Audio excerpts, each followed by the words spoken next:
हनुमान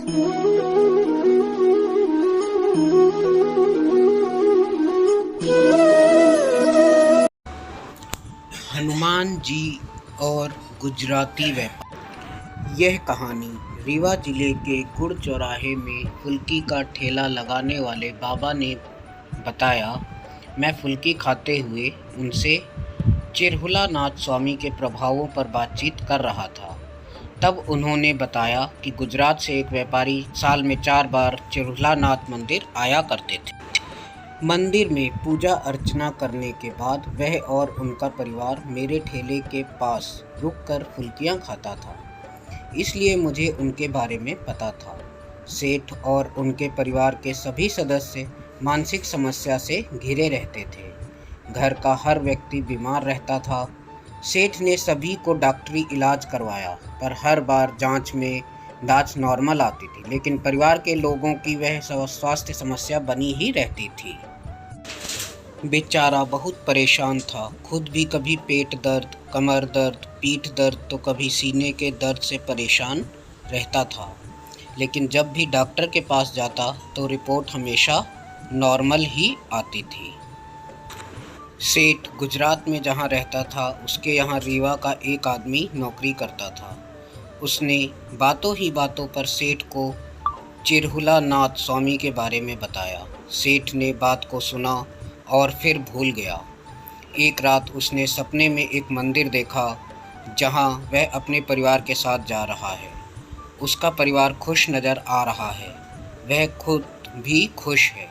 ऐसा सपना देखकर उसे बड़ा विचित्र लगा, क्योंकि उसने वह स्थान कभी भी नहीं देखा था।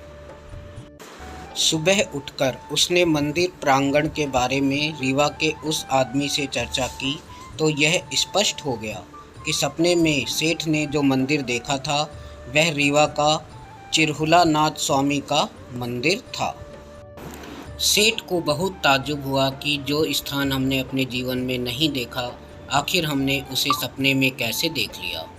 सेठ को इस सपने में भगवान का कोई छिपा हुआ इशारा नजर आया और वह अपने परिवार के साथ चिरहुलानाथ मंदिर आने का निश्चय किया। इस तरह से वह सेठ साल में 4 बार चिरहुलानाथ मंदिर आता था, यहाँ पूजा अर्चना करता और फिर वापस चला जाता था। हमेशा की तरह सेठ मंदिर से पूजा करके अपने परिवार के साथ यहाँ आकर यहाँ फुल्की खाता था। इस दौरान उसने बातों ही बातों में बताया कि वह मंदिर इसलिए आता है कि जब से वह यहाँ आना प्रारंभ किया है तब से उसे और उसके परिवार को बहुत राहत मिली है। जिन समस्याओं से वह घिरा रहता था, उन समस्याओं से वह अब निकल रहा है, मुक्ति पा रहा है। सेठ ने बताया कि मेरे घर के लोग अक्सर बीमार रहते थे, लेकिन अब उन्हें स्वास्थ्य लाभ हो रहा है। वह अब पहले से अच्छा महसूस करते हैं। सेठ इन सभी सकारात्मक बदलाव के लिए चिरहुलानाथ का धन्यवाद करता है और उसने बताया कि वह हमेशा यहाँ आता रहेगा तथा चिरहुलानाथ स्वामी के प्रभावों को वह देश भर में प्रचारित भी करेगा।